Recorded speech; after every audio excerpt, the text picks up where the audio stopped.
1 year Bible reading plan.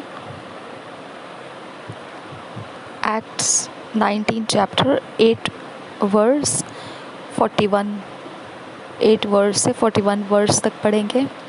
Job 15 chapter, 16 chapter, 17 chapter, 18 chapter. एक साल का बाइबल रीडिंग प्लान. प्रेरितों के काम 19 अध्याय 8 वचन से 41 वचन तक और अय्यूब की पुस्तक 15, 16, 17, 18 अध्याय. हम इंग्लिश में पढ़ेंगे किंग्स जेम्स वर्शन में से, हिंदी में पढ़ेंगे BSI बाइबल में से.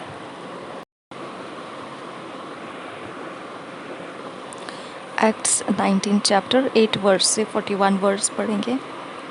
And he went into the synagogue and spake boldly for the space of 3 months, disputing and persuading the things concerning the kingdom of God. But when divers were hardened and believed not, but spake evil of that way before the multitude, he departed from them and separated the disciples, disputing daily in the school of one Tyrannus. And this continued by the space of 2 years, so that all they which dwelt in Asia heard the word of the Lord Jesus, both Jews and Greeks. And God wrought special miracles by the hands of Paul, so that from his body were brought unto the sick handkerchiefs or aprons, and the diseases departed from them, and the evil spirits went out of them. Then certain of the vagabond Jews exorcists took upon them to call over them which had evil spirits in the name of the Lord Jesus, saying, We adjure you by Jesus whom Paul preacheth. And there were 7 sons of one Sceva, a Jew and chief of the priests, which did so. And the evil spirit answered and said, Jesus I know, and Paul I know, but who are ye? And the man in whom the evil spirit was leaped on them, and overcame them, and prevailed against them, so that they fled out of that house naked and wounded. And this was known to all the Jews and Greeks also dwelling at Ephesus. And fear fell on them all, and the name of the Lord Jesus was magnified. And many that believed came and confessed and shewed their deeds. Many of them also which used curious arts brought their books together and burned them before all men. And they counted the price of them, and found it 50,000 pieces of silver. So mightily grew the word of God and prevailed. After these things were ended, Paul purposed in the Spirit, when he had passed through Macedonia and Achaia, to go to Jerusalem, saying, After I have been there, I must also see Rome. So he went into Macedonia.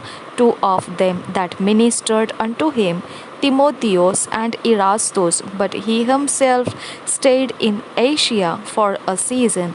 And the same time there arose no small stir about that way, for a certain man named Demetrius, a silversmith, which made silver shrines for Diana, brought no small gain unto the craftsmen, whom he called together with the workmen of like occupation, and said, Sirs, ye know that by this craft we have our wealth. Moreover, ye see and hear that not alone at Ephesus, but almost throughout all Asia, this Paul hath persuaded and turned away much people, saying that they be no gods which are made with hands, so that only this our craft is in danger to be set at thought. at naught, but also that the temple of the great goddess Diana should be despised and her magnificence should be destroyed, whom all Asia and the world worshippeth. And when they heard these sayings, they were full of wrath, and cried out, saying, Great is Diana of the Ephesians. And the whole city was filled with confusion, and having caught Gaius and Aristarchus, men of Macedonia, Paul's companions in travel, they rushed with one accord into the theatre, and when Paul would have entered in unto the people, the disciples suffered him not, and certain of the chief of Asia, which were his friends, sent unto him, desiring him that he would not adventure himself into the theatre. Some therefore cried one thing, and some another, for the assembly was confused, and the more part knew not wherefore they are come together. And they drew Alexander out of the multitude, the Jews putting him forward, and Alexander beckoned with the hand and would have made his defense unto the people. But when they knew that he was a Jew, all with one voice about the space of 2 hours cried out, Great is Diana of the Ephesians. And when the town clerk had appeased the people, he said, Ye men of Ephesus, what man is there that knoweth not how that the city of the Ephesians is a worshipper of the great goddess Diana and of the image which fell down from Jupiter? Seeing then that these things cannot be spoken against, ye ought to be quiet and to do nothing rashly. For ye have brought hither these men which are neither robbers of churches nor yet blasphemers of your goddess. Wherefore, if Demetrius and the craftsmen which are with him have a matter against any man, the law is open, and there are deputies, let them implead one another. But if ye inquire anything concerning other matters, it shall be determined in a lawful assembly. For we are in danger to be called in question for this day's uproar, there being no cause whereby we may give an account of this concourse. And when he had thus spoken, he dismissed the assembly.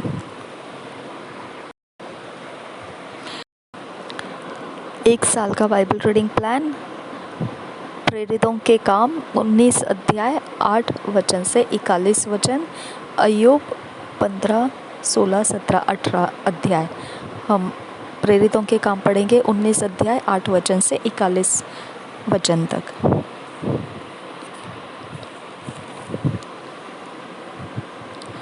वह आराधनालय में जाकर 3 महीने तक निडर होकर बोलता रहा और परमेश्वर के राज्य के विषय में विवाद करता और समझाता रहा। परंतु जब कुछ लोगों ने कठोर होकर उसको नहीं मानी, वरन लोगों के सामने इस मार्ग को बुरा कहने लगे, तो उसने उनको छोड़ दिया और चेलों को अलग कर लिया और प्रतिदिन तुरन्नुस की पाठशाला में वाद विवाद किया करता था। 2 वर्ष तक यही होता रहा, यहाँ तक कि आसिया के रहने वाले, क्या यहूदी क्या यूनानी, सब ने प्रभु का वचन सुन लिया। परमेश्वर पौलुस के हाथों से सामर्थ के अनोखे काम दिखाता था, यहाँ तक कि रुमाल और अंगोछे उसकी देह से स्पर्श कराकर बीमारों पर डालते थे और उनकी बीमारियां जाती रहती थी और दुष्ट आत्माएं उनमें से निकल जाया करती थी। परंतु कुछ यहूदी जो झाड़ा फूकी करते फिरते थे, यह करने लगे कि जिनमें दुष्ट आत्मा हो उन पर प्रभु यीशु का नाम यह कहकर फूके, जिस यीशु का प्रचार पौलुस करता है, मैं तुम्हें उसी के शपथ देता हूँ। और जिस सिकवा और स्किवा नाम के एक एक यहूदी महायाजक के 7 पुत्र थे जो ऐसा ही करते थे। पर दुष्ट आत्मा ने उनको उत्तर दिया, यीशु को मैं जानती हूँ और पौलुस को भी पहचानती हूँ, परंतु तुम कौन हो? और उस मनुष्य ने, जिसमें दुष्ट आत्मा थी, उन पर लपक कर और उन्हें वश में लाकर उन पर ऐसा उपद्रव किया कि वे नंगे और घायल होकर उस घर से निकल भागे। यह बात इफिसुस के रहने वाले सब यहूदी और यूनानी भी जान गए और उन सब पर भय छा गया और प्रभु यीशु के नाम की बड़ाई हुई। जिन्होंने विश्वास किया था उनमें से बहुतेरों ने आकर अपने अपने कामों को मान लिया और प्रकट किया। जादू करने वालों में से बहुतों ने अपनी अपनी पोथियाँ इकट्ठी करके सबके सामने जला दी, और जब उनका दाम जोड़ा गया तो 50,000 चांदी के सिक्कों के बराबर निकला। इस प्रकार प्रभु का वचन बलपूर्वक फैलता और प्रबल होता गया।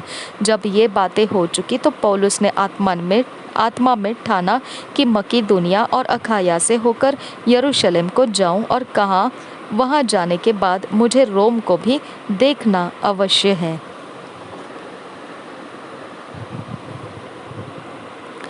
इसलिए अपनी सेवा करने वालों में से तीमुथियुस और इरास्तुस को मकीदुनिया भेजकर आप कुछ दिन आसिया में रह गया। इफिसुस में उपद्रव। 23 वचन से आगे। उस समय उस पंथ के विषय में बड़ा हुल्लड़ हुआ, क्योंकि देमेत्रियुस नाम का एक सुनार अरतिमिस के चांदी के मंदिर बनवाकर कारीगरों को बहुत काम दिलाया करता था। उसने उनको और ऐसी ही वस्तुओं के कारीगरों को इकट्ठा करके कहा, हे मनुष्य, तुम जानते हो कि इस काम से हमें कितना धन मिलता है। तुम देखते और सुनते हो कि केवल इफिसुस ही में नहीं वरन प्रायः सारी आसिया में यह कह कर इस पौलुस ने बहुत से लोगों को समझाया और भरमाया भी है कि जो हाथ की कारीगरी है वे ईश्वर नहीं। इससे अब केवल इसी बात का ही डर नहीं है कि हमारे इस धंधे की प्रतिष्ठा जाती रहेगी, वरन यह कि महान देवी अरतिमिस का मंदिर तुच्छ समझा जाएगा, और जिसे सारा आसिया और जगत पूजता है उसका महत्व भी जाता रहेगा। वे यह सुनकर क्रोध से भर गए और चिल्ला चिल्ला कर कहने लगे, इफिसियों की अरतिमिस महान है। और सारे नगर में बड़ा कोलाहल मच गया, और लोगों ने मकीदुनिया वासी गयुस और अरिस्तर्कुस को, जो पौलुस के संगी यात्री थे, पकड़ लिया और एक साथ रंगशाला में दौड़ गए। जब पौलुस ने लोगों के पास भीतर जाना चाहा तो चेलों ने उसे जाने न दिया। आसिया के हकीमों में से भी उसके कई मित्रों ने उसके पास कहला भेजा और विनती की कि रंगशाला में जाकर जोखिम न उठाना। वहाँ कोई कुछ चिल्लाता था और कोई कुछ, क्योंकि सभा में बड़ी गड़बड़ी हो रही थी, और बहुत से लोग तो यह जानते भी नहीं थे कि हम किस लिए इकट्ठे हुए हैं। तब उन्होंने सिकंदर को, जिसे यहूदियों ने खड़ा किया था, भीड़ में से आगे बढ़ाया। सिकंदर हाथ से संकेत करके लोगों के सामने उत्तर देना चाहता था, परंतु जब उन्होंने जान लिया कि वह यहूदी है तो सब के सब एक शब्द से कोई 2 घंटे तक चिल्लाते रहे, इफिसियों की अरतिमिस महान है। तब नगर के मंत्री ने लोगों को शांत करके कहा, हे इफिसुस के लोगों, कौन नहीं जानता कि इफिसियों का नगर महान देवी अरतिमिस के मंदिर और ज्यूस की ओर से गिरी हुई मूर्ति का टहलुआ है। अतः जबकि इन बातों का खंडन ही नहीं हो सकता, तो उचित है कि तुम शांत रहो और बिना सोचे विचारे कुछ न करो, क्योंकि तुम इन मनुष्यों को लाए हो जो न मंदिर के लूटने वाले हैं और न हमारी देवी के निंदक है। यदि देमेत्रियुस और उसके साथी कारीगरों को किसी से विवाद हो तो कचहरी खुली है और हाकिम भी है, वे एक दूसरे पर नालिश करें। परंतु यदि तुम किसी बात के विषय में कुछ पूछना चाहते हो तो नियत सभा में फैसला किया जाएगा, क्योंकि आज के बलवे के कारण हम पर दोष लगाए जाने का डर है, इसलिए कि इसका कोई कारण नहीं और हम इस भीड़ के इकट्ठा होने का कोई उत्तर न दे सकेंगे। यह कहकर उसने सभा को विदा किया। प्रेरितों के काम 21 अध्याय 1 वचन से 16 वचन हम पढ़ेंगे, और अय्यूब 19 अध्याय 20 अध्याय 21 अध्याय हम प्रेरितों के काम पढ़ेंगे 20 अध्याय 1 वचन से 16 वचन। प्रेरितों के काम 20 अध्याय 1 वचन से 16 वचन हम पढ़ेंगे। Job 15th chapter, 16th chapter, 17th chapter, 18th chapter हम पढ़ेंगे इंग्लिश में किंग्स जेम्स वर्जन में से। जॉब 15, 16, 17, 18, तो हम 15 से शुरू करेंगे। Chapter 15, Eliphaz reproves Job for justifying himself. He proves the unquietness of wicked men. First verse say, Then answered Eliphaz the Temanite and said, Should a wise man utter vain knowledge and fill his belly with the east wind? Should he reason with unprofitable talk, or with speeches wherewith he can do no good? Yea, thou castest off fear and restrainest prayer before God, for thy mouth uttereth thine iniquity, and thou choosest the tongue of the crafty. Thine own mouth condemneth thee, and not I. Yea, thine own lips testify against thee. Art thou the first man that was born, or wast thou made before the hills? Hast thou heard the secret of God, and doest thou restrain wisdom to thyself? What knowest thou that we know not? What understandest thou which is not in us? With us are both the grey-headed and very aged men, much elder than thy father. Are the consolations of God small with thee? Is there any secret thing with thee? Why doeth thine heart carry thee away? And what do thy eyes wink at, that thou turnest thy spirit against God, and lettest such words go out of thy mouth? What is man that he should be clean, and he which is born of a woman that he should be righteous? Behold, he putteth no trust in his saints. Yea, the heavens are not clean in his sight. How much more abominable and filthy is man which drinketh iniquity like water? I will shew thee, hear me, and that which I have seen I will declare.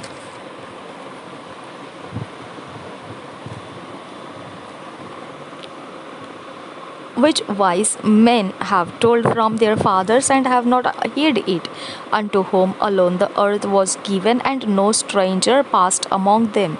The wicked man travelleth with pain all his days, and the number of years is hidden to the oppressor. A dreadful sound is in his ears. In prosperity the destroyer shall come upon him. He believeth not that he shall return out of darkness, and he is waited for of the sword.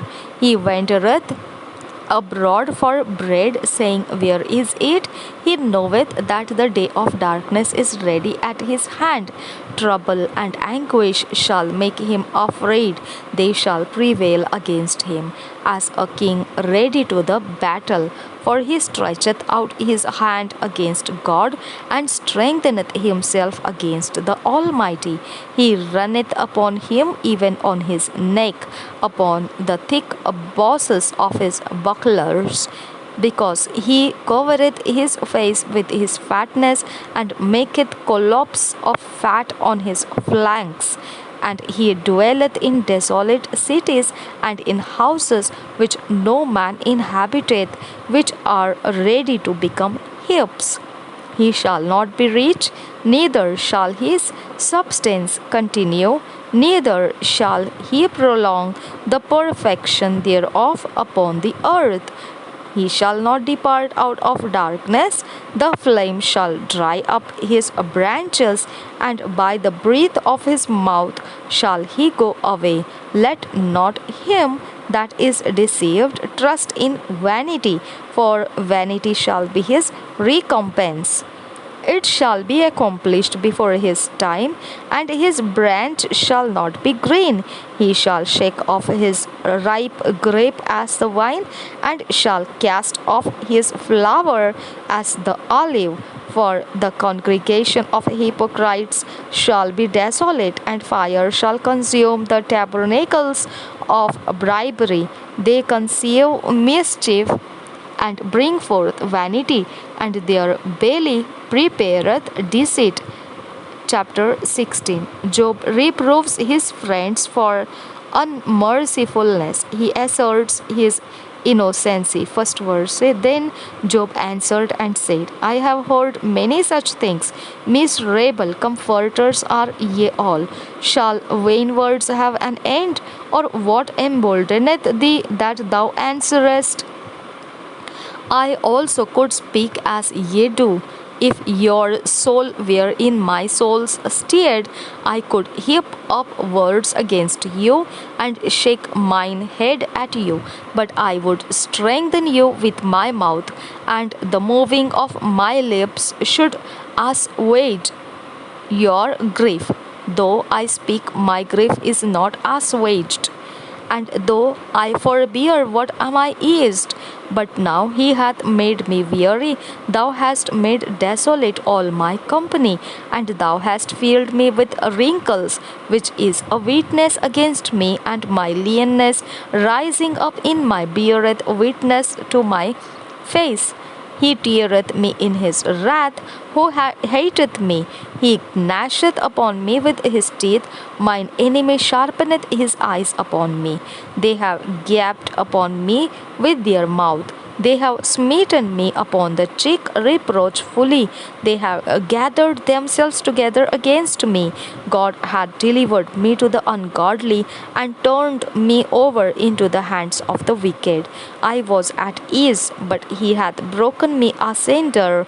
He hath also taken me by my neck and shaken me to pieces and set me up for his mark. His archers compass me round about. He cleaveth my reins asunder and doeth not spare. He poureth out my gall upon the ground. He breaketh me with breach upon breach. He runneth upon me like a giant. I have sieved sackcloth upon my skin, and defiled my horn in the dust.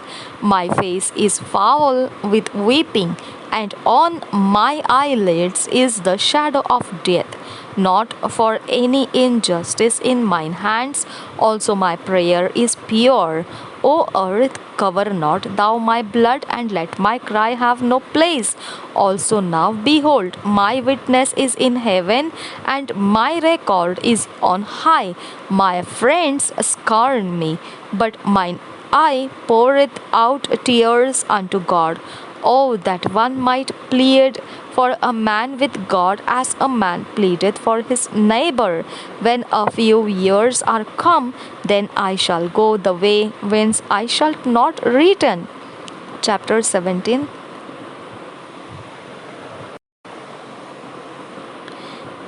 Job appeals from men to God. The unmerciful dealing of men with the afflicted may astonish but not discourage the righteous. Job's hope. First verse. My breath is corrupt, my days are extinct, the graves are ready for me. Are there not mockers with me? And doeth not mine eye continue in their provocation? Lay down now, put me in a surety with thee. Who is he that will strike hands with me? For thou hast hid their heart from understanding, therefore shalt thou not exalt them. He that speaketh flattery to his friends, even the eyes of his children shall fail. He hath made me also a byword of the people, and aforetime I was as a tabrate. Mine eye also is dim by reason of sorrow, and all my members are as a shadow. Upright men shall be astonished at this, and the innocent shall stir up himself against the hypocrite. The righteous shall hold on his way, and he that hath clean hands shall be stronger and stronger. But as for you all, do ye return and come now, for I cannot find one wise man among you. My days are past, my purposes are broken off, even the thoughts of my heart. They change the night into day. The light is short because of darkness. If I wait, the grave is mine house. I have made my bed in the darkness. I have said to corruption, Thou art my father, to the worm, Thou art my mother and my sister. And where is now my hope? As for my hope, who shall see it? They shall go down to the bars of the pit, when our rest together is in the dust. Chapter 18. Bildad reproves Job for presumption and impatience. Calamities of the wicked. First verse. Then answered Bildad the Shuhite and said, How long will it be ere ye make an end of words? Mark, and afterwards we will speak. Wherefore are we counted as beasts and reputed vile in your sight? He teareth himself in his anger. Shall the earth be forsaken for thee? And shall the rock be removed out of his place? Yea, the light of the wicked shall be put out, and the spark of his fire shall not shine. The light shall be dark in his tabernacle, and his candle shall be put out with him. The steps of his strength shall be straitened, and his own counsel shall cast him down. For he is cast into a net by his own feet, and he walketh upon a snare. The gain shall take him by the heel, and the robber shall prevail against him. The snare is laid for him in the ground, and a trap for him in the way. Terrors shall make him afraid on every side, and shall drive him to his feet. His strength shall be hunger beaten, and destruction shall be ready at his side. It shall devour the strength of his skin. Even the firstborn of death shall devour his strength. His confidence shall be rooted out of his tabernacle, and it shall bring him to the king of terrors. It shall dwell in his tabernacle, because it is none of his brimstone shall be scattered upon his habitation. His roots shall be dried up beneath, and above shall his branch be cut off.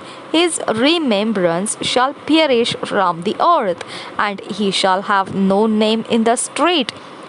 He shall be driven from light into darkness, and chased out of the world. He shall neither have son nor nephew among his people, nor any remaining in his dwellings.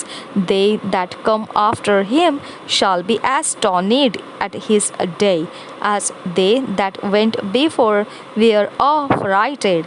Surely such are the dwellings of the wicked, and this is the place of him that knoweth not God. अय्यूब की पुस्तक 15, 16, 17, 18 अध्याय। Hindi PSI Bible में से पढ़ेंगे। 15 अध्याय पहले वचन से। द्वितीय संवाद। एलीपज का आरोप। तब तेमानी एलीपज ने कहा, क्या बुद्धिमान को उचित है कि अज्ञानता के साथ उत्तर दे, या अपने अंतकरण को पूर्वी पवन से भरे? क्या वह निष्फल वचनों से या व्यर्थ बातों से वाद विवाद करे? वरंतु परमेश्वर का भय मानना छोड़ देता और परमेश्वर पर ध्यान लगाना और उनसे छुड़ाता है। तू अपने मुंह से अपना अधर्म प्रकट करता है और धूर्त लोगों के बोलने की रीति पर बोलता है। मैं तो नहीं, परंतु तेरा मुंह ही तुझे दोषी ठहराता है, और तेरे ही वचन तेरे विरुद्ध साक्षी देते हैं। क्या पहला मनुष्य तू ही उत्पन्न हुआ? क्या तेरी उत्पत्ति पहाड़ों से भी पहले हुई? क्या तू परमेश्वर के सभा में बैठा सुनता था? क्या बुद्धि का ठेका तू ही ने ले रखा है? तू ऐसा क्या जानता है जिसे हम नहीं जानते? तुझ में ऐसी कौन सी समझ है जो हम में नहीं?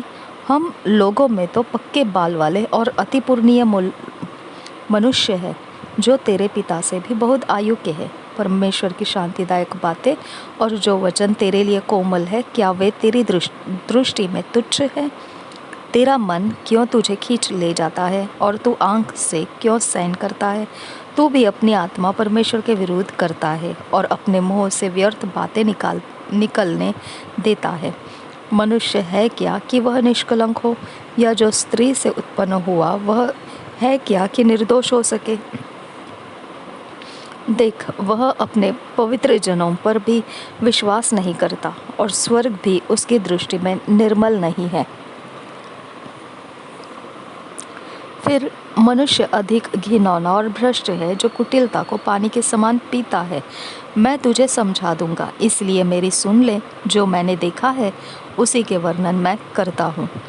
वे ही बातें जो बुद्धिमानों ने अपने पुरखाओं से सुनकर बिना छिपाए बताया है, केवल उन्हीं को देश दिया गया था और उनके मध्य में कोई विदेशी आता जाता नहीं था। दुष्ट जन जीवन भर पीड़ा से तड़पता है और बलात्कारी के वर्षों की गिनती ठहराई हुई है। उसके कान में डरावना शब्द गूंजता रहता है। कुशल के समय भी नाश करने वाला उस पर आ पड़ता है। उसे अंधियारे में से फिर निकलने की कुछ आशा नहीं होती और तलवार उसकी घात में रहती है। वह रोटी के लिए मारा मारा फिरता है कि कहाँ मिलेगी। उसे निश्चय रहता है कि अंधकार का दिन मेरे पास ही है। संकट और दुर्घटना से उसको डर लगता है। ऐसे राजा के समान जो युद्ध के लिए तैयार हो, वे उस पर प्रबल होते हैं, क्योंकि उसने तो परमेश्वर के विरुद्ध हाथ बढ़ाया है और सर्वशक्तिमान के विरुद्ध वह ताल ठोकता है और सिर उठाकर और अपनी मोटी मोटी ढालें दिखाता हुआ घमंड से उस पर धावा करता है, इसलिए कि उसके मुंह पर चिकनाई छा गई है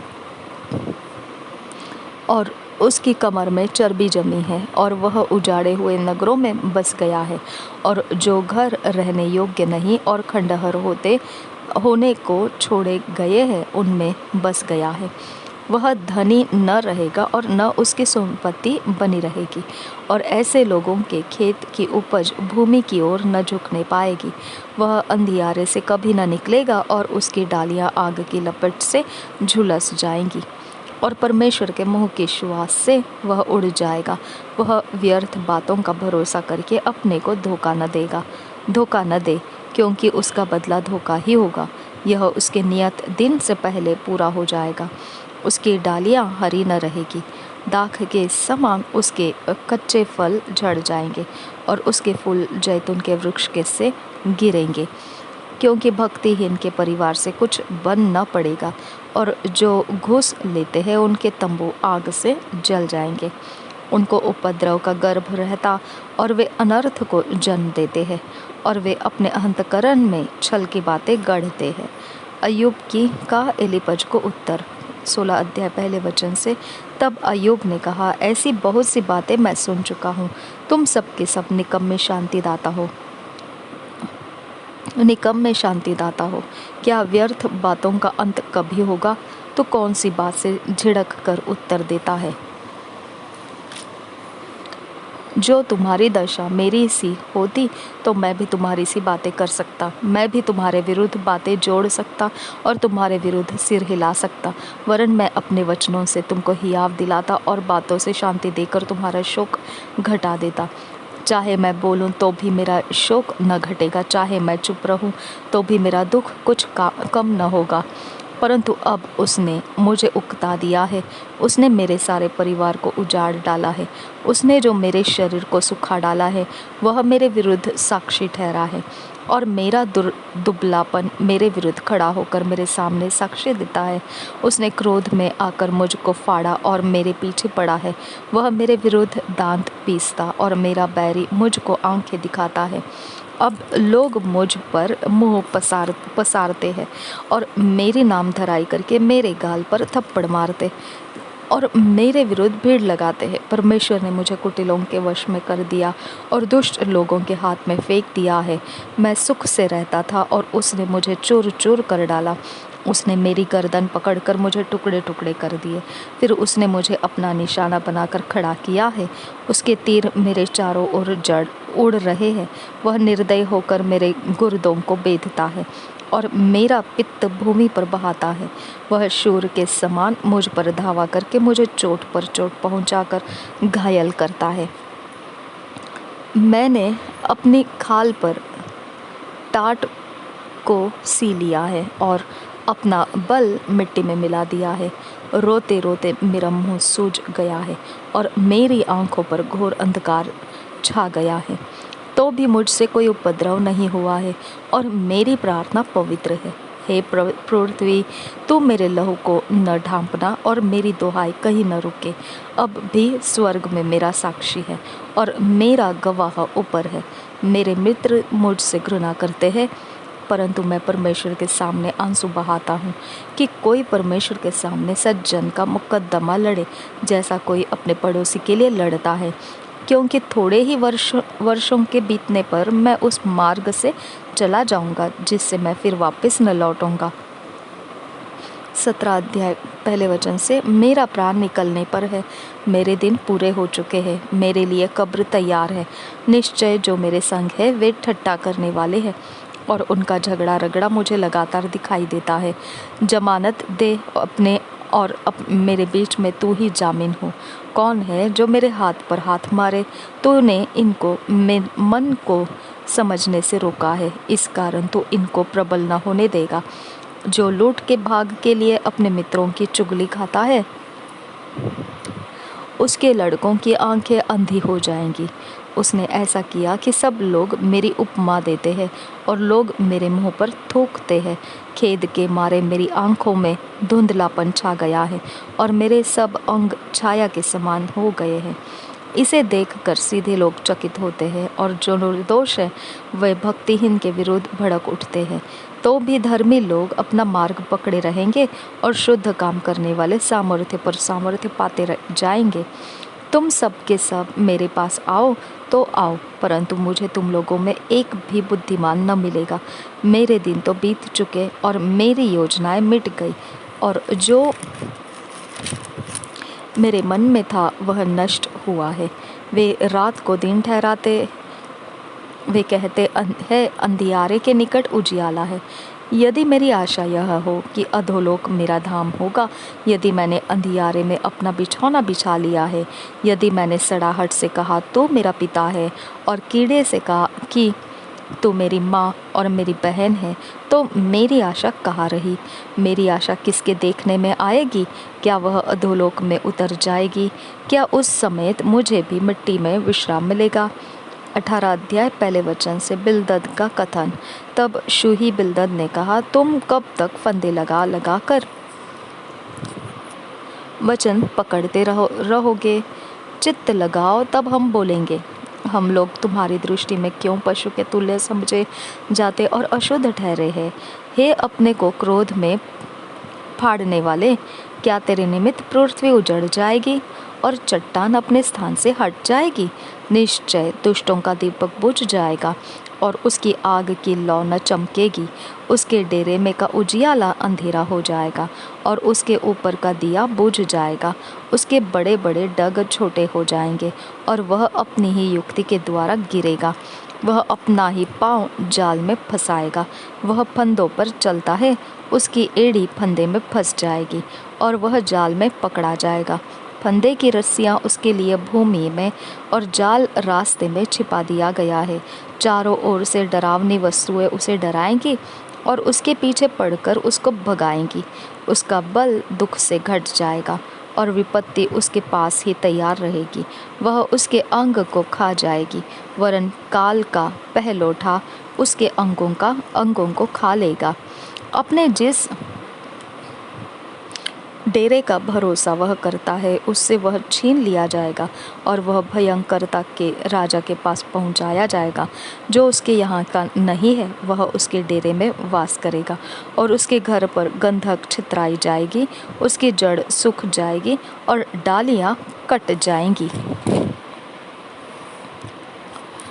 पृथ्वी पर से उसका स्मरण मिट जाएगा और बाजार में उसका नाम कभी न सुन पड़ेगा। वह उजियाले से अंधियारे में ढकेल दिया जाएगा और जगत में से भी भगाया जाएगा। उसकी कुटुंबियों में उसके कोई पुत्र पौत्र न रहेगा, और जहाँ वह रहता था वहाँ कोई बचा न रहेगा। उसका दिन देखकर पश्चिम के लोग चकित होंगे और पूरब के निवासियों के रोएं खड़े हो जाएंगे। निस्संदेह कुटिल लोगों के निवास ऐसे हो जाते हैं, और जिसको परमेश्वर का ज्ञान नहीं रहता उसका स्थान ऐसा ही हो जाता है। 2 साल का Bible reading plan, Luke 2 years Bible reading plan, Luke 7 chapter 18 to 35 verse, Joshua 3 chapter 4 chapter। लूका रचित सुसमाचार 7 अध्याय 18 वचन से 35 वचन, और यहोशुआ की पुस्तक 3 अध्याय 4 अध्याय।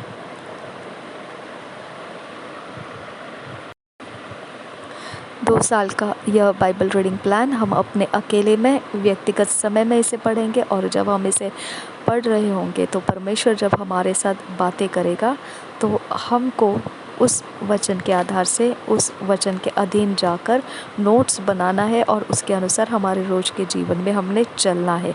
और ऐसा करते हुए 2 साल के अंत में हम देखेंगे परमेश्वर से ढला हुआ व्यक्ति होकर हम निखर कर आएंगे, जिसे परमेश्वर उपयोग कर सकता है। ऐसा होने के लिए परमेश्वर ने हमें अनुग्रह दिया है, हमने निश्चित इसका लाभ उठाना है। प्रभु यीशु मसीह हम सब के साथ बना रहे। आमीन, आमीन, आमीन।